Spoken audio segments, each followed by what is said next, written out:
na valeur. Neno valeur maana yake ni udhamani. Amen. Amen, amen.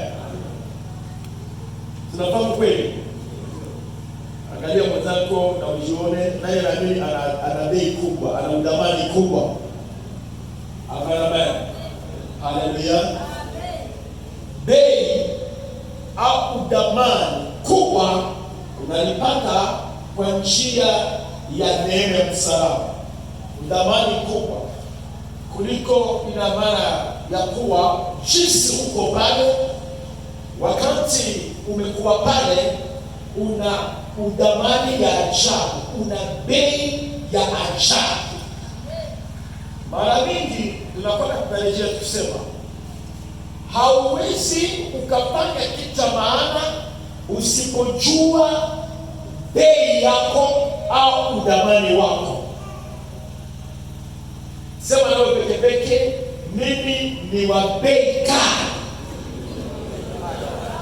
Amen. Na hiyo neno inaomba uamini kwenye moyo wako jinsi una bei kali au una udhamani kali. Amen, amen.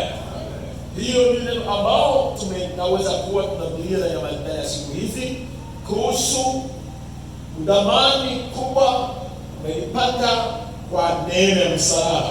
Amen, amen. Amen, amen. La grande valeur, tu es réussi à travers la grâce de la croix. Amen.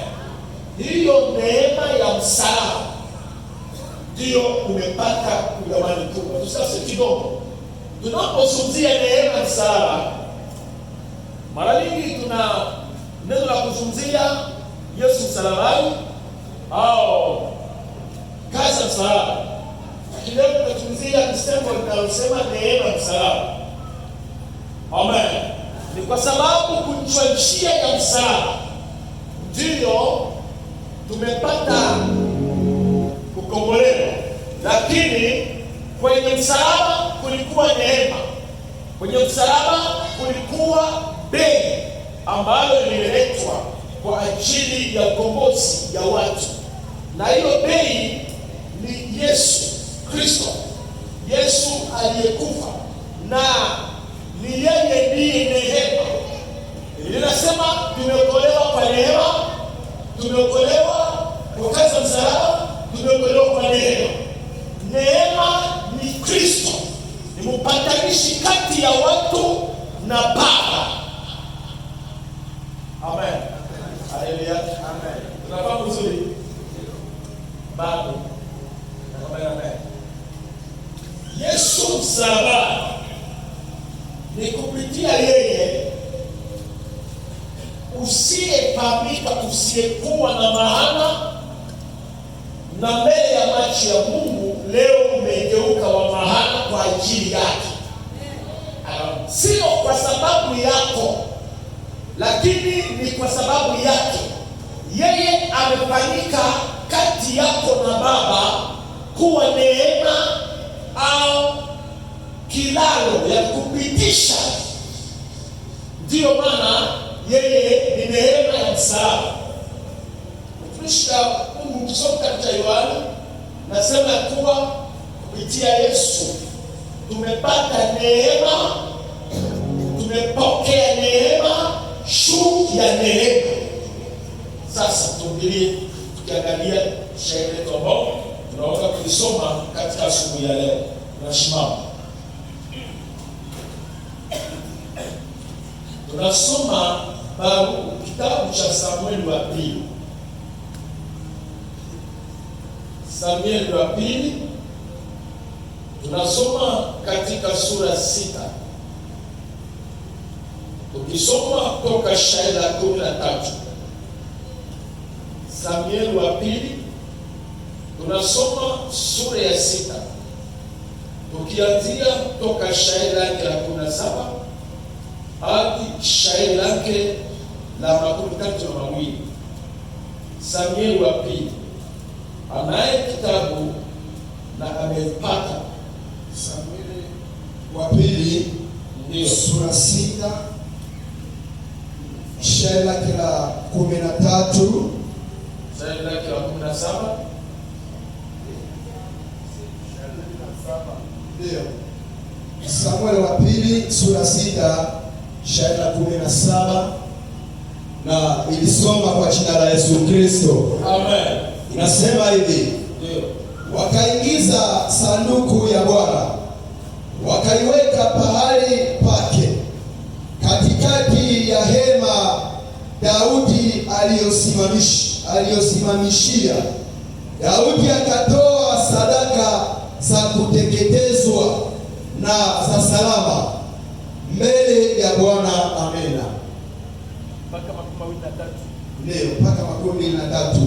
Na wakati Daudi alipomaliza kutoa sadaka ya kuteketezwa na sadaka za salama, akabariki watu kwa jina la Bwana ya majeshi, his name. Akawapa watu wote, hata makutano yote ya Israeli, waume na wake vile vile, kila mtu mkate wa nyama na mkate wa zabibu. Basi watu wote wakakwenda kila mtu kwa nyumba yake.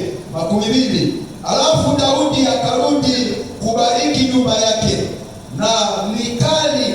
na Mikali binti ya Saulo alitoka kukutana na Daudi, akasema, mfalme wa Israeli alikuwa leo na utukufu namna gani, akijifunua leo mbele ya macho ya vijakazi wa watumishi wake, kama mmoja wa watu bure anavyojifunua pasipo haya.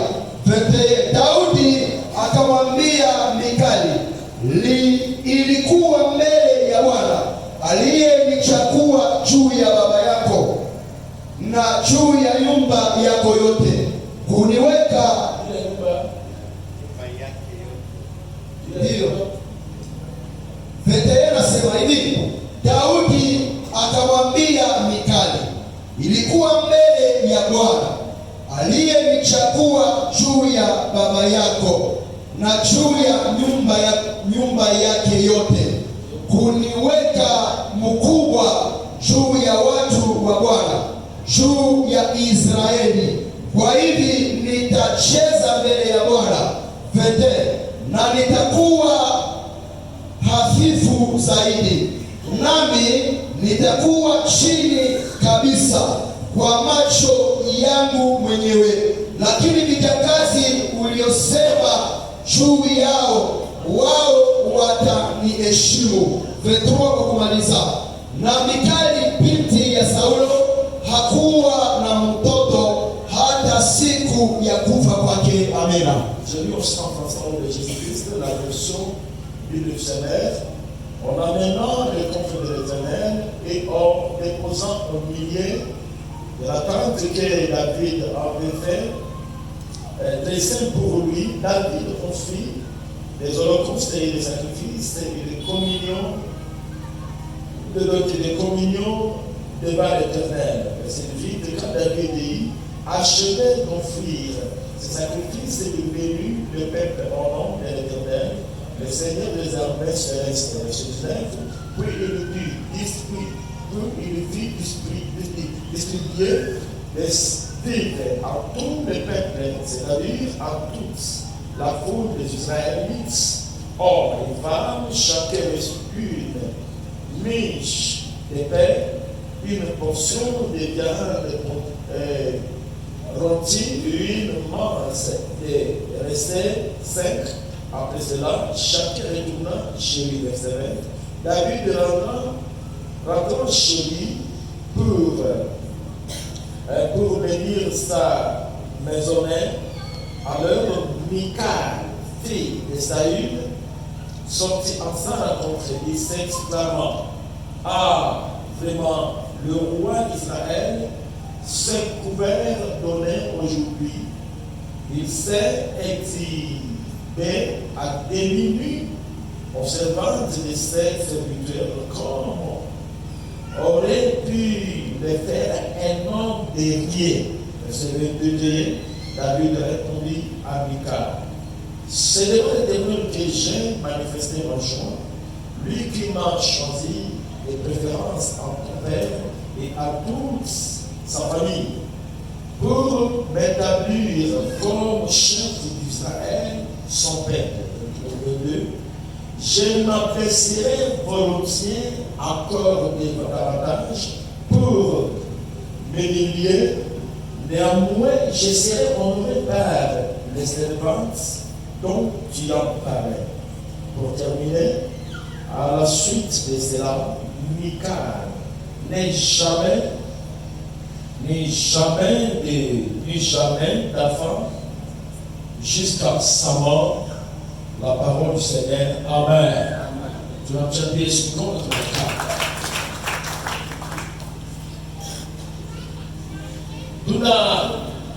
Tunasoma shairi hii, ni mambo yaliyofanyika katika Biblia. Kuna mambo mengine ni mfano, kuna mambo mengine zilifanyika, zimekuwa kama na historia, lakini ndani yake tutakuta jinsi Mungu aliweza kujionesha Mungu, na inapatiza imani kwao wanaoamini Yesu leo. Amen. Haleluya. Na kuna mambo mengine alifanya jana, alifanya ndani ya juma ya jana katika maombi kwa watu wengine, na inaposhuhudiwa nayo inaleta vile imani kwa watu wengine.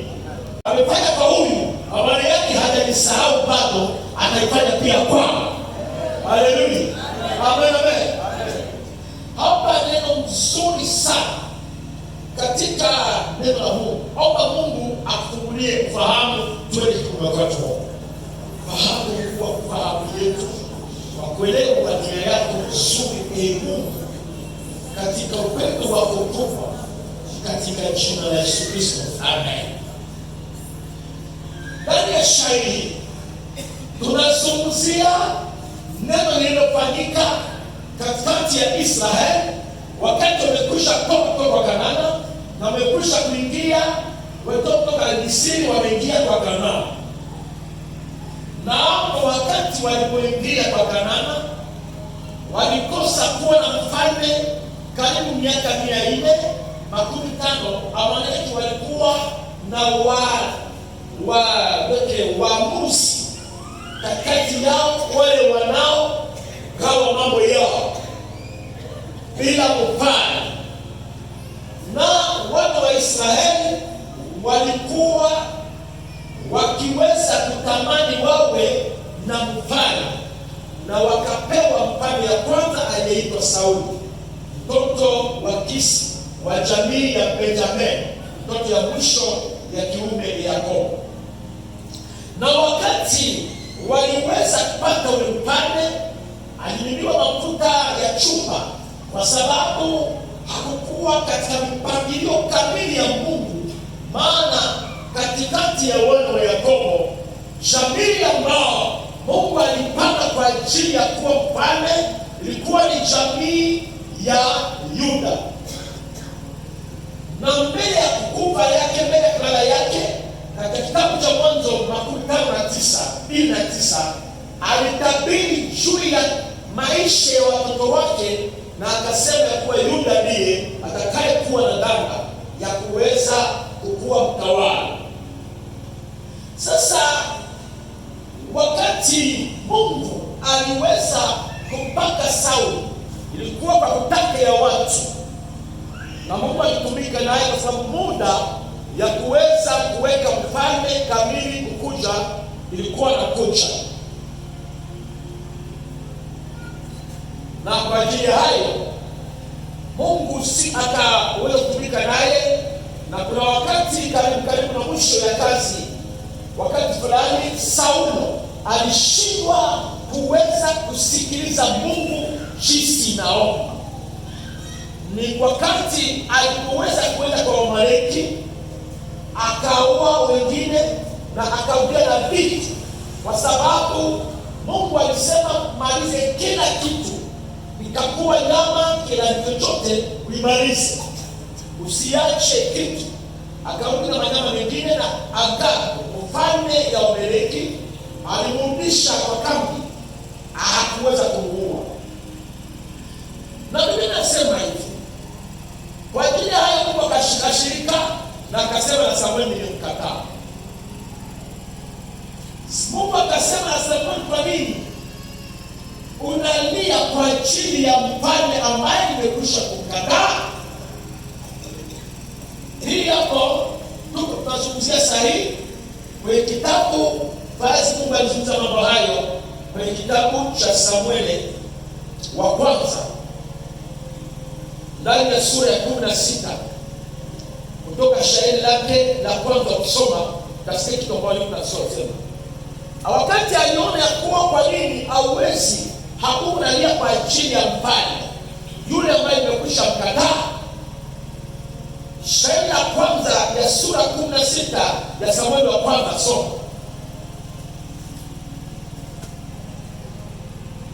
Samueli wa kwanza sura 16 shairi moja, shairi la kwanza.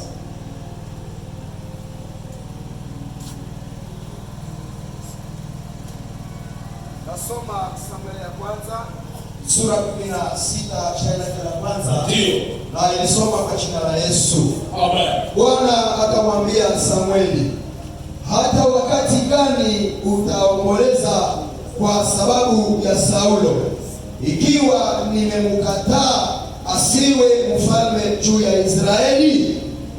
Shaza pembe yako mafuta, uende nami nitakutuma kwa Yese mtu wa Bethlehemu, maana nimejipatia mfalme katikati ya wanawake. Amina. Amen. Amen. Kachi. Mungu akasema nimemkataa Saulo. Saulo ni mfalme. Mungu alimpaka mafuta katika mkono wa Samueli tu. Alimimina mafuta ya chupa.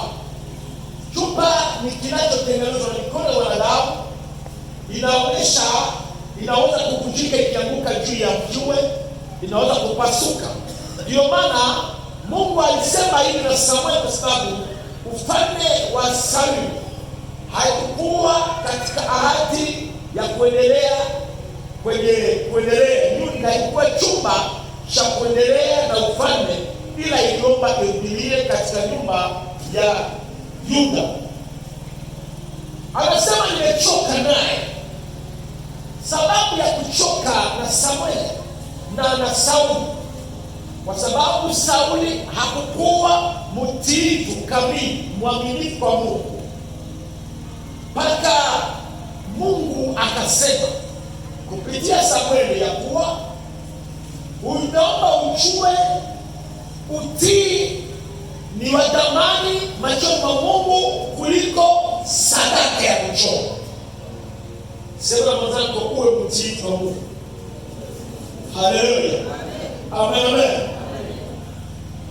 Wakati alipofanya mambo hiyo, Biblia inasema akasema na Samueli, chukua pembe uende ukajichukue ukaniletea mfalme katikati ya jamii ya Yese. Yese ni jamii uzao wa Yuda. Anasema nimejipatia. Haleluya. Sio baba yake na Yese, baba yake na Daudi aliyeweza kuleta Daudi kuwa mfalme. Sio watu wa jamii yake, lakini ni Mungu mwenyewe aliyeweza kujichagulia ufalme. Nitakuuliza kidogo kusema hivi. Ukiwa umeokoka, mara nyingi sisi kwa sababu ya kufanya na Mungu kidogo, udamani yetu, bei wetu zinakuwa mbele yetu kidogo, kwa sababu ya kutokufahamu uwezo wa neema ambao ilienda kutafuta kwa jangwa. Neema ile ambao ilienda kutafuta kwa jangwa. Jangwa maana yake pale pakavu, hakuna maji,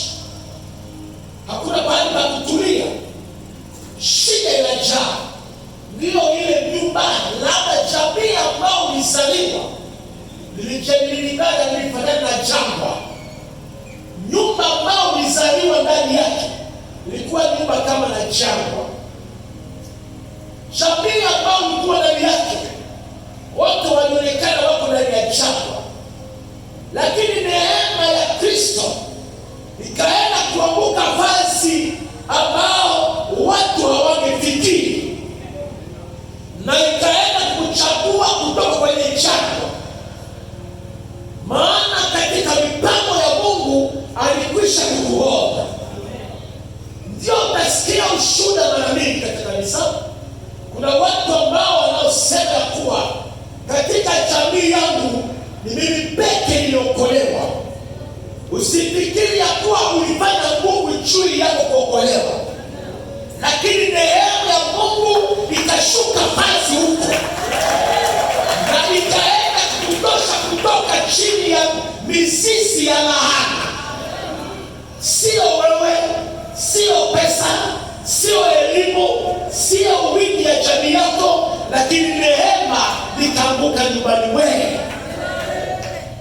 Ndio maana hapo kanisani utakuta kuna watoto ya wazini wengi, watoto ya wachawi wengi, watoto ya walevi wengi, watoto ya masikini wengi wamekuwa hapa. Lakini utaangalia leo na wao watoto wa maskini ndio wamebadilika kuwa msahani ya jamii. Mwambia Bwana asante kunichagua. Katika jamii nyingine watu hawawezi kuoa wala kuolewa, lakini neema ya wokovu ilipofika, neema ya msalaba ilipofika kwako, ukachaguliwa, akabadilisha historia hii. Na historia yako sio historia ya jana tena, ni historia ya neema ya msalaba. Na hiyo historia ya neema ya msalaba imefanya wajinga kuwa wenye akili, wenye laana kuwa wenye baraka, waliokuwa uchi katika jamii yao hawana mavazi, lakini leo anavalize mavazi. Hiyo sio yenye unachagua.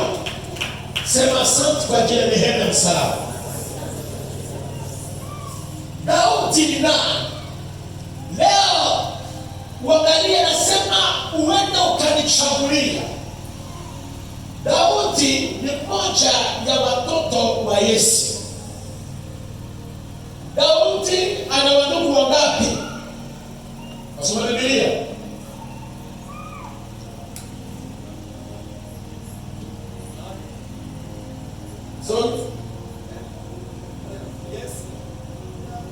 Watoto wa Yese walikuwa wangapi? Unani? Watoto wa Yese ndio asante na kwa karibu. Mwingine anasema ngapi? 7. 11. Baba ndio 7. Hapana, hapana. Watoto wa Yese ni wanaume 7 na wasichana 2. Wako 9. Sasa Daudi sio mbele ya Daudi vile, kuna wasichana wengine. Amen. Na katika desturi ya Wayuda, majina ya wasichana haikuwa na vitu rahisi. Kulikuwa na sababu ya tohara ambao siku nyingine Mungu akaleta wakati tunaizungumzia kwa kukusaidia hivi wale wanaoziuliza wamama wasubiri habari njema wakuachie uhuru. Amen. Sasa angalia, anasema uende nyumbani mwa nani? Yese, uende ukanipakalia mafuta. Mbele ya kufika kule, Sauli yuko mfanya na wako wanaenda kupaka wengine mfanya unavaa sahihi.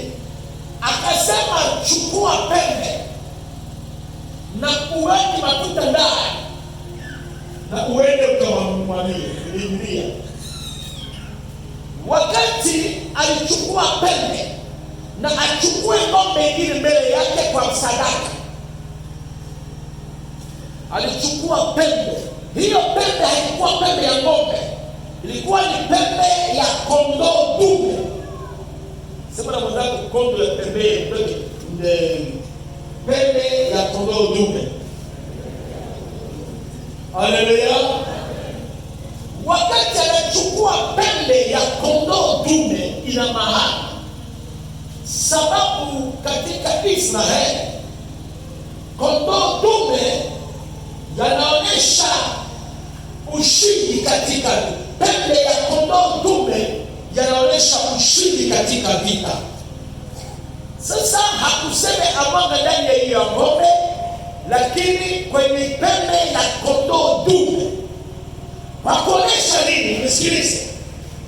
Wakati hiyo mafuta itakaposhuka juu ya Daudi, wakati huyo mafuta itakaposhuka juu ya Daudi, haitakuwa tena nguvu ya Daudi inatumika, lakini itakuwa mafuta ya pembe ya kondoo dume inatumika. Nisikilize. Nasema hivi. Kwa nini Mungu akasema? Tayari kusoma shahidi moja hiyo katika watu hawakusikia vizuri. Amen. Unaweza ukaomba na kuwika bila kufahamu vizuri misingi ya neno la Mungu, yanamleta wakati mwingine unalia kwa kitu ambao ungelia. So, shahidi kwa watu ya 16. Tunarudia kusoma Samueli wa kwanza sura 16, shairi lake la kwanza kwa jina la Yesu Kristo. Bwana akamwambia Samueli, hata wakati gani utaomboleza kwa sababu ya Saulo, ikiwa nimemkataa asiwe mfalme juu ya Israeli? Jaza pembe yako mafuta, uende, nami nitakutuma kwa Yese mtu wa Bethlehemu, maana nimejipatia mfalme katikati ya wanawake. Amina. Amen. Amen. Jaza pembe yako mafuta na uende ukamimia juu ya mfalme ambao nimejipatia. Haleluya. Yule ambao sio watu wamenipa, lakini mimi mwenyewe nimejipatia. Wale wanaoshauriwa na Kristo, neema ya Mungu iliingia nyumbani mwao. Basi wengine wamekoka, wametoka kutoka chumba cha ukahaba. Neema ya Mungu yakawashukia kwenye mahali ambao watu hawangefikiri juu yao. Na hiyo neema iliposhuka ikawaokoa. Sasa mafuta la pembe linaposhuka juu ya Daudi, ya pembe ya kondoo, linauliza nini? Pembe ya kondoo lile ambao wameondoa. Kondoo amebaki hai, sio? Kondoo amebaki hai, sio?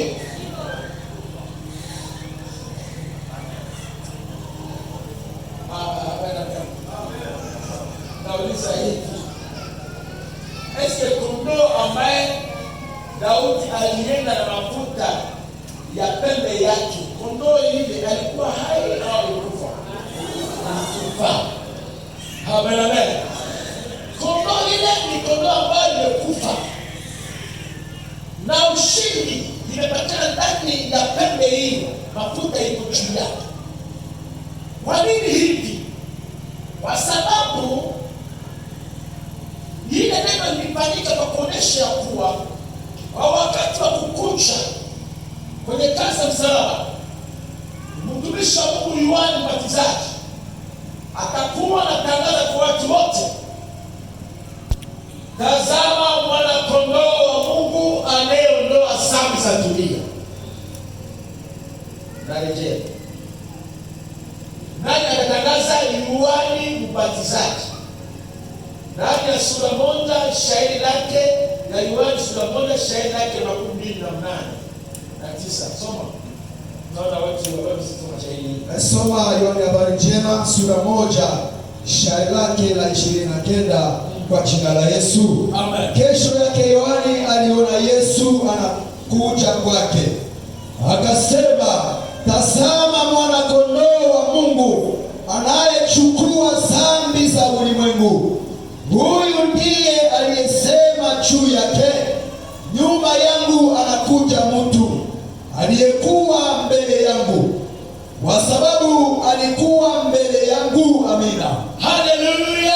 Amen. Mchapie Yesu Kristo mkono. Yesu kondoo wa kuondoa dhambi za dunia. Juu ya Daudi kunamiminiwa mafuta ya pembe ya kondoo, kwa sababu ya kuonesha kuwa kuna jamii ambao watakaozaliwa watamiminiwa mafuta ya pembe ya kondoo, nao watakuwa washindaji. Ushindi yako sio katika maombi yako, ushindi yako ni katika mafuta ya pembe ya mwana kondoo. Yesu, unapokutana na Kristo Yesu, umeokolewa, dhambi zimesamehewa. Kutoka huyo muda umefanyika mtu mwingine, taifa lingine, jamii mpya, aliye na mafuta juu yake. Mafuta ya Kristo yanaposhuka juu ya mtu, hata hamuwezi kusema yeye mshindaji. Yeye amezaliwa ndani ya Kristo kwa ushindi. Haleluya. Sema na wewe peke, mimi niko mshindaji zaidi ya washindaji. Sio kwa sababu ninasema uko mshindaji, lakini kazi ambayo Mungu amepanga, mafuta ya wokovu, wakati uliokolewa, umechaguliwa, umepata neema, Kristo amekutana nawe, umemiminiwa mafuta ya kukupeleka kuwa mshindaji. Mtu akiwa ndani ya Kristo, yeye ni kiumbe kipya. Maneno ya kumshinda imeshindwa. Haleluya. Maneno yote ambayo ilikuwa ikimshinda zimeshindwa. Haleluya. Amen, amen. Tunaweza chapa mkono kwa Yesu Kristo. Ninawaambia hivi, ukifahamu sekre ya mipangilio ya Mungu kwa ajili yako wewe mwenyewe uliokoka, hauna muda ya kilio. Hauwezi kulia wala kujitesa, ila hata mambo ibado badilika, utatamka mabadiliko. Amen, amen.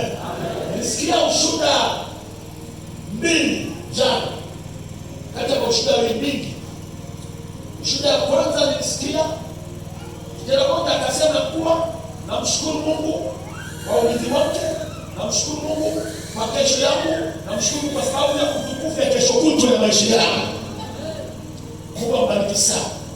Ushuhuda ya pili ilikuwa ya kuwa mtoto wangu alipotea, lakini naamini amepatikana. Na ilikuwa na haya patikana, na magharibi akapatikana. Nilisikia ushuhuda mbili jana.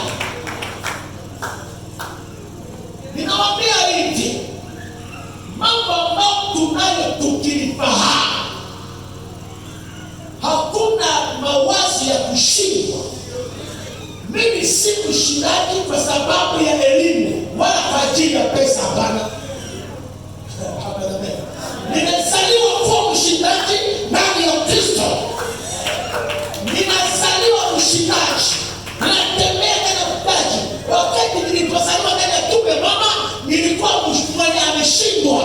Nilipozaliwa ndani ya kazi za msalaba, ndani ya neno msalaba, nimezaliwa mshindaji, natembea mshindaji, naishi mshindaji, nalala mshindaji, naamka mshindaji, nakula mshindaji, natumika mshindaji.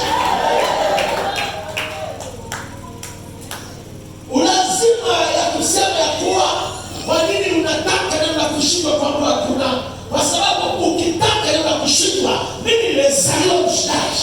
Hawezi kubadilisha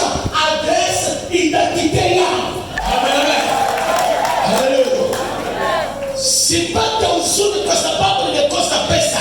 Ninafurahi kwa sababu niko mshindaji, maana pesa itapata washindaji. Nasikia hiyo.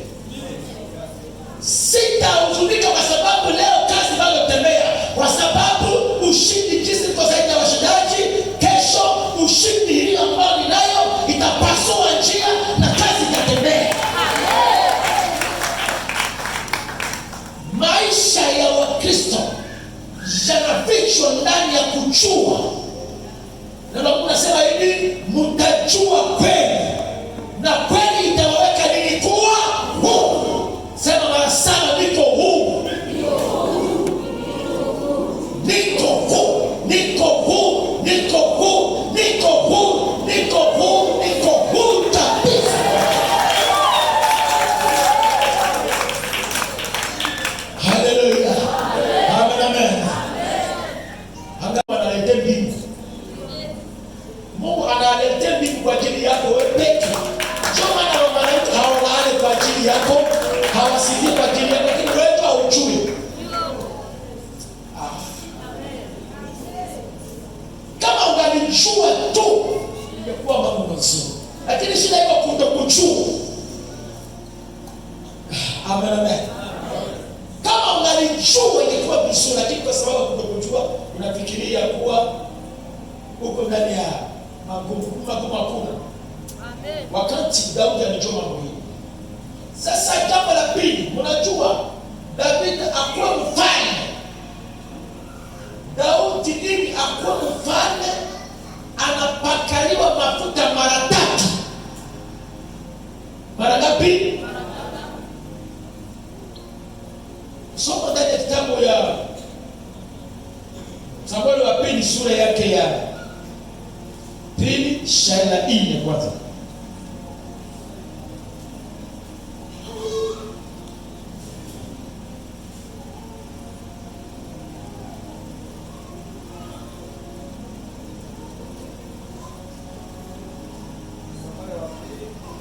Sura ya 2 shairi la 4.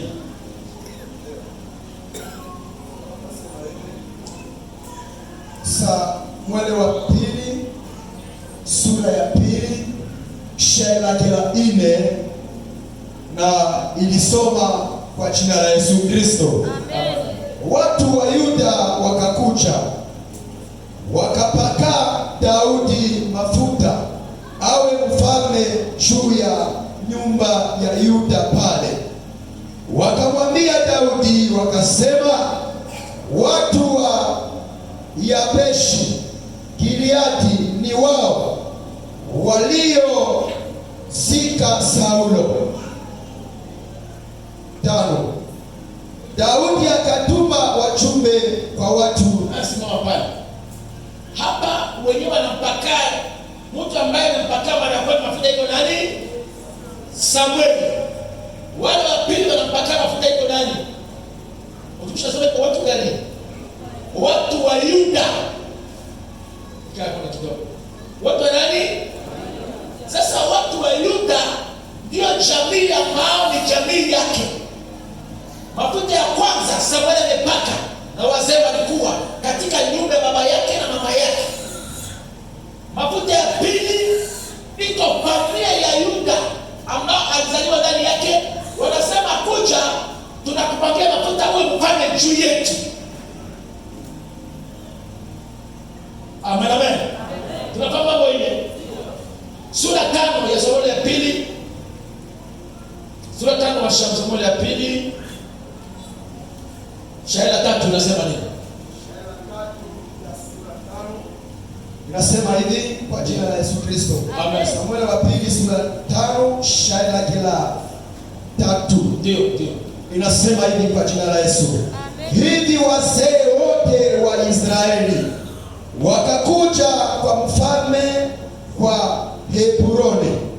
Mfalme Daudi akafanya upatano nao katika Hebroni mbele ya Bwana. Wakapakalia Daudi mafuta kuwa mfalme juu ya Israeli. Simama pale. Leo wengine wanampaka mafuta iko wa nani?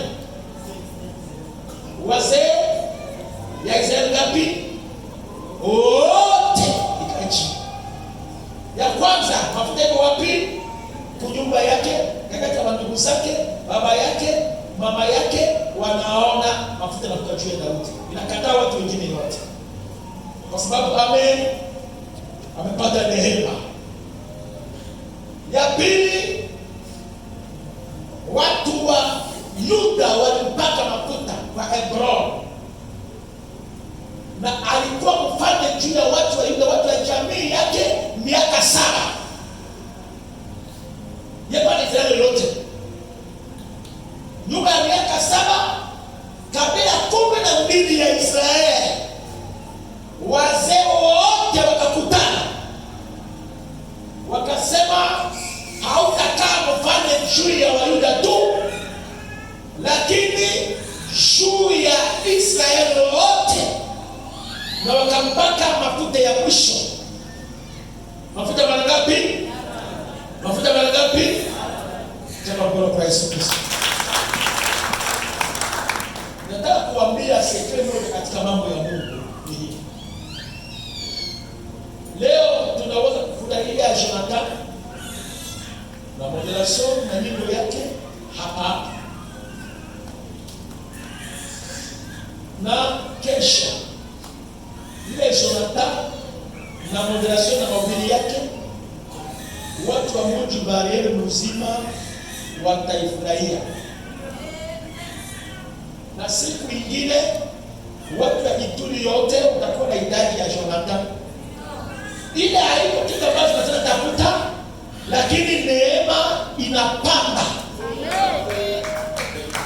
Ninawaambia hivi, ndani ya utumishi katika Kristo, usijitafutie heshima kazi ambao Mungu hajakuleta. Kwa sababu labda ungana mafuta ya kwanza, enenda kopeke tusiye hapa. Hata kuna wahubiri wengi wanaokuhubiri hapa, lakini wawezi simama nje kakati watu watasimama lakini usiku. Unajua? Ndio. Haleluya. Amen. Kwa Bwana. Atasimama lakini akisimama mchana yote siweza. Sababu mafuta yake itasaidia hapa. Lakini atasimama na wakati gani? Basi watu hawatamuona. Wasikie sauti wasikie kama iko yeye. Na yeye style jina yake. Haleluya. Amen. Amen. Utumishi ndani yake mambo yanaenda hatua kwa hatua. Usifikiri Bwana amekuita mambo yameisha pale. Toka hapa, kesho utafika hapa. Mambo yako ambao hayakomeke jamii, unisikilize. Okovu yako ambao hayakomeke jamii, au jamii ya nyumba, au jamii ya kanisa yako ya NGC, usifikiri itakomeke watu ya Bariere. Wala sikia. Haleluya. Amen. Mafuta yako ile ambao haijafahamisha watu kunyumba, inaomba kunyumba watoto na wamama waseme kweli wewe papa umeokoka. Kama ile mambo wao kama ungana vitana maneno ile miaka 10, ujue ya kuwa miaka 10 hauna haki, mafuta yako ikomeke watu nje. Amen. Amen. Amen. Uliza mtako juu yako wanasema nini kunyuma? Wale watu wengine wanaogopa juu wanakuja kule kwa Yesu tu. Ndio atakatosha ile kumetia mara itaanza kuwa natengeneza. Haleluya. Tuchapie Yesu Kristo. Unaweza kuwa mtumishi hapa si kwa sababu unafaa, lakini unafundishiwa. Ili fanye hivi fanya hivyo na kutii. Leo utafanya moderation. Leo utakuwa na ubiri. Usifikiri ya kuwa saa zingine watu hapa bila hayapamisha mzuri. Ndio wao wanavumilia kwa sababu ya kufanya pale walishachebo. Walishacheo wengine wanasema basi watumishi vile leo. Waangalie kama watu yoga kawatia. Au wana mstabu kupema. Kitu yao lazima vile kama unapombeka dasi basi. Sasa sio kwa sababu nataka na ulifanya kutoka roho yako yote mpaka na jasho na mwagike. lakini hayapatishi. Haleluya. Sema nataka usikate tamaa, songa mbele. Haleluya. Amen, amen. Hata makundi ya nyimbo ambayo tunaimba hapa, usifikiri ya kwa kile kati ya watu inaweza kufurahisha watu. Hapo nataka mtu kwa sababu mimi naona iko mtu yangu na kuja sadaka. Lakini hivi nipamisha watu wa nje, tu kule nje waimbaji wako wengi. Tuko na watu ambao wanasoma solfege. Kama unaimba na Kifaransa, kuna watu ambao mwingine alifanya Santa Kufras, alikaa na aliamelione Kifaransa yake na inafika hapa. Usifikiri kama unaimba yako na controlemo na accent na virgule na point. Haleluya. Lakini hapa hakuna magumu. Amen. Haleluya. Tunaweza chapakuru kwa Yesu Kristo. Sasa kwa yako naomba itujue nyumbani ikopeke watu. Kama unaokoka kweli, baba ajue, mama ajue, watoto wajue. Itakuwa mzuri. Wala unafahamu yao zinafanyika kidogo kunyumba sasa hivi. Ndio inaonekana. Wewe unataka kushuhudia. Msipatishe haya hii. Hapo. Bila uliza hii. Wanafahamu kama ni nyumba yao isha kamata nyumba deja mzuri. Watu ndio wanashuhudia karibu na ndio watu wanaokoka haki. Wanaokoka nyumba ile. Hata watu pale ndani watu tayari. Basi kwa mama ndio asante sana. Mama mmoja tunapata deja wengine wanaokoka. Sasa hata baba pale naomba nini? Ninawaambia hivi. Wana namna yote ya kukontrol maneno yako hiyo. Kiasi ya kufungulia yako ile wanaona. Ya majibu unaona. Mbele ya magumu unakuwa unafuta jeni wanaona. Mbele ya papa unaongea wanaona. Mbele mama unaongea kajeni unaona. Watoto unaona wako na fahamu maneno yako mzuri. Na wanashuhudiaka. Kunyumba moja. Leo sasa siku moja kunyumba moja. Watu wanaanza kusema kwa hapa ndio. Watu kwenda mimi ndio wanaanza kula. Wanaonekana mama ndio taenda. Hapa kunyumba yeye anataka watu wataka hivyo hivyo. Watoto wanashikia baba yao. Chiko wakati anatoka anasema kwa akili watu wanataka hivyo. Sasa lazima kuna nika hivyo. Wanasema kesi Yesu ndiye anataka watu hivyo. Niko Mkristo. Sasa ina sasa misemo ile ilikuwa sawa yeye anazungumza hivi. Sisi kwa watoto wanaongea. Hapo ndio maana ya atakwenda mbinguni ndio. Mmoja ndio anaenda lakini hapa mama alisemaka ilikuwa mtumishi ndio kuwaze. Oh, ndio sawa. Mtumishi ndio kwa nyumba waziri ndio anasema. Naona hapo kulikuwa ile. Hapa pale ndio taenda mbinguni. Nyumba yetu hapo wanaita watu tawa hiyo watoto ndio wanaongea. Wewe kamfie deja kedia hapa huko futi. Haleluya. Sasa mtaka mafuta yako ipandishe kwenda kunyumba kama umeokoka.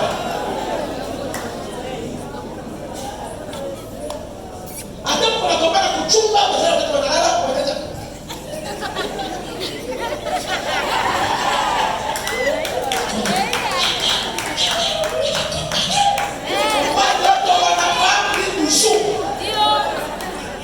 Sasa okoku yako yenye haijafahamisha nao watoto ya nyumba, itafahamisha watu wakamtieje.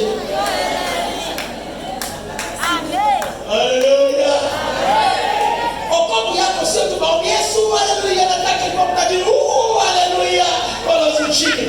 Walosi wanaweza kukimbia wakati wanafahamu watoto wanashuhudia okoku yako, walosi wataacha nyumba ile peke peke. Unajua kweli? Watakuacha peke peke kwa sababu ushuhuda yako inashinda nguvu za walosi. Amen. Na nasikia hivi. Nasikia upana mwanadamu mambo ile mfumo tu akosi. Usiseme watu hao wamekuwa wazee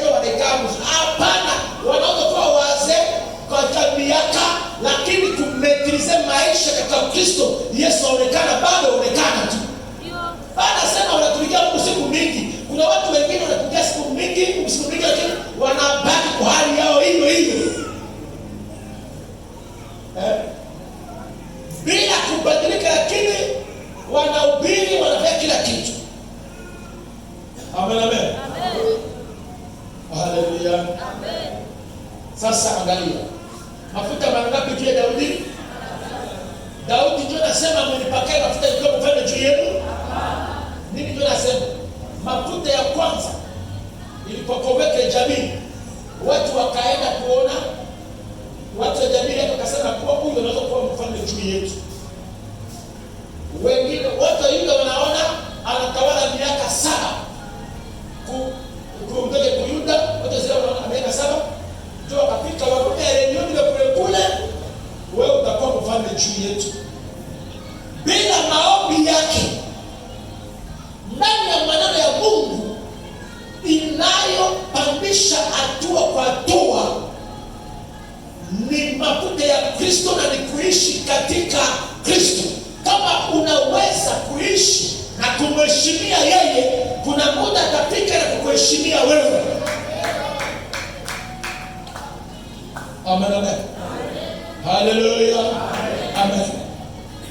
Muangalie sasa kwa fasi ya mwisho. Jo, leo sanduku la agano inapita, lakini Daudi ana mwanamke yake mwingine ambaye anaitwa Mikali.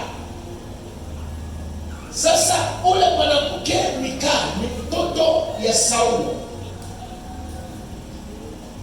na siku sanduku la agano inaporudia, Mikali akaona namna Daudi anacheza. Daudi anatinama, nguo yake inapanda na inashuka. Ndio basi tulisoma. Sasa kitu ambao kilisukuma Daudi kutingana, kile ambao kilifanya Daudi asijiheshimia, kile ambao kilifanya Daudi asione kama yeye mpana, hatuna wakati tuzungumzia kesho, lakini ilikuwa wakati Daudi anakumbuka mahali neema ya Bwana ilimkuta. Mahali neema hiyo ilimkuta, hakukuwa na wazo, hakupostile kwa kukuwa mfano, hakuleta kichwa, hapana, hakufanya propaganda, lakini neema ikamkuta kwenye mpori basi anachunga nyama, na baba yake hana hitaji yake apakaliwe mafuta, hata wandugu zake hawamhitaji, na hawakujua ya kuwa ni yeye ndiye atakaye komboa Israeli mzima kutoka laana, kutoka matukano ya Goliathi. Amen. Yule ambaye unayemuona samba leo, kesho utakuwa leo unayemuona samba leo, kesho utakuwa na hitaji yake ili akuvukishe. Amen. Usimuone kwa macho, lakini leta bei ya mambo ambayo iko ndani yake, maana kesho huyo mtu atakuvukisha. Basi ambao umekwama, ni yeye ndiye atakuwa msaada wako. Basi ambao unasema kuwa nani atanisaidia, yeye ndiye atakuwa msaada wako. Basi unasema Mungu ndiye anisaidia, Mungu atatuma leo yule mwenye ambaye unaona hana mahali. Amen. Asante kwa kushukuru wakati wenu. Tunasimama juu sababu tuna maneno mengi tutazungumzia maneno hayo. Tukizungumzia sasa mtapoteza wakati na mtasahau kama tunaenda kwa mwisho wakati sana. Amen. Tunaongea pole pole, kwa pole pole yote. Hivi fahamu vizuri ya tunao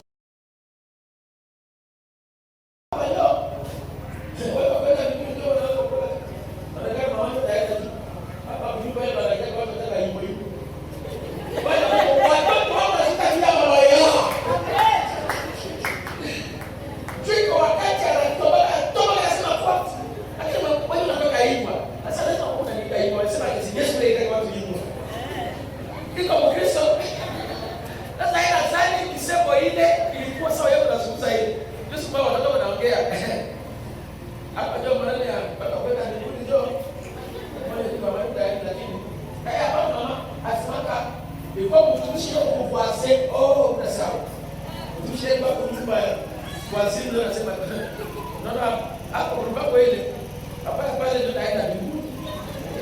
Nyumba yetu hapo wanaelewa kama ilikuwa hivi watu tunaongea. Waisha karibia ile shake ndio hapa huko futi. Haleluya. Sasa ndio mafuta yako kibadilishe kwanza kujua kama umeokoka.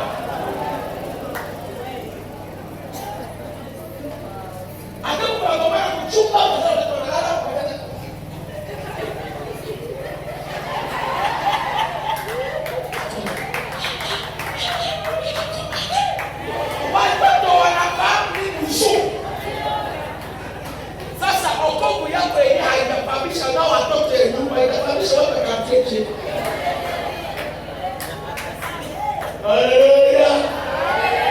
Okovu yako sio tu maombi Yesu, haleluya, nataka kupata huu, haleluya.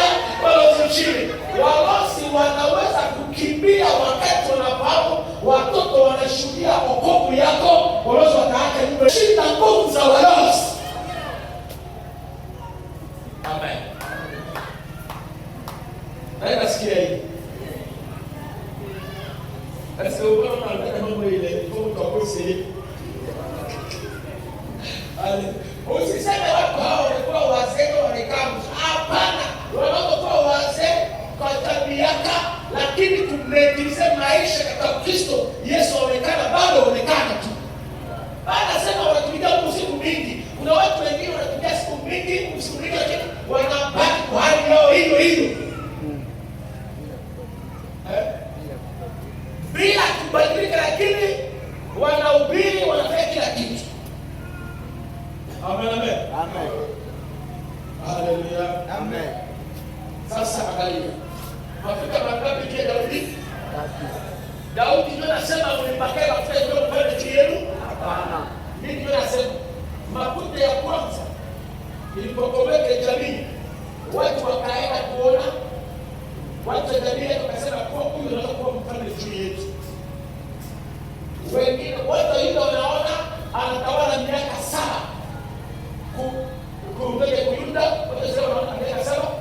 Ndio wakafika wakaona elimu kule kule, wewe utakuwa mfalme juu yetu.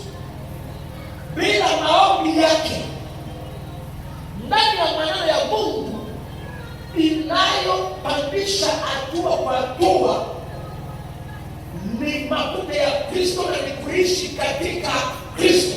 Kama unaweza kuishi na kumheshimia yeye, kuna muda atafika na kukuheshimia wewe. Amen, amen. Amen. Haleluya. Amen. Amen.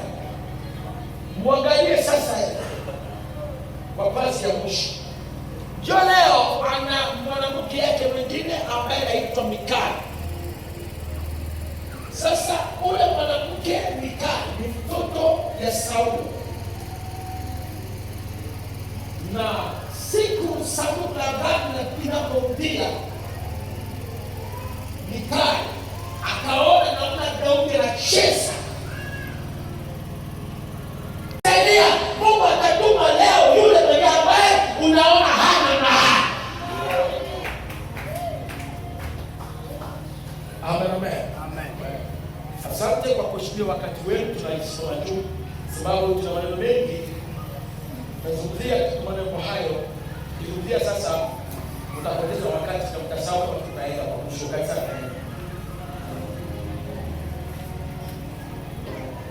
Neema ya msalaba, neema ya msalaba imekuletea udamani kubwa. Udamani ndani yake kuna ushindi. Udamani ndani yake kuna mafanikio. Udamani ndani yake kuna salama. Udamani ndani yake kuna kila mazuri. Lakini ni udamani kubwa kupitia kazi ya msalaba. Pesa hailete udamani ambao neema ya msalaba inaleta hapa. Elimu haiwezi kuleta neema ya udamani ambao neema ya msalaba inaleta hapa. Kwa sababu kupitia hiyo neema umeshakuliwa kuwa mtoto wa Mungu. Simama. Wale ambao watakao kumbuka mahali wameokotwa sawa na Daudi. Kama ni kushukuru Mungu,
uwe msaada kwao.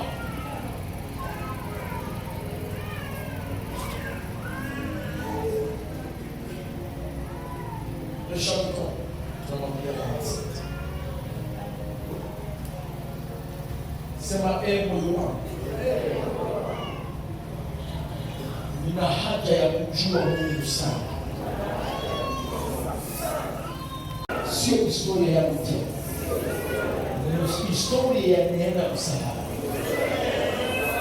Kwa kweli nikifikiria juu yangu, jamii nimetoka, eneo nimetoka, sina haki ya kujisifu. Nikiona watu ambao wanavaa leo, sikukuwa na haki ya kuzivaa. Leo naivaa kwa sababu neema ya msalaba imenipa bei. Jamii yangu ya karibu, kuna wakati walinisahau, kuna wakati walinizarau, kuna wakati walizarau maisha yangu, kuna wakati walizarau mke wangu, kuna wakati walizarau mume wangu, kuna wakati walizarau nyumba yangu. Lakini leo hii ni neema ya msalaba imenivukisha. Wana mahitaji yangu, sijui nilipe nini. Sina haki ya kujivuna, sina haki ya kujivuna, sina haki ya kujipandisha, sina haki ya kujitetea. Ninaweza kutetea neema ya msalaba, neema ya msalaba. Naweza kutetea neema ya msalaba kwa sababu ni neema hiyo imenifanya hivi. Bariki Bwana, endelea kushukuru.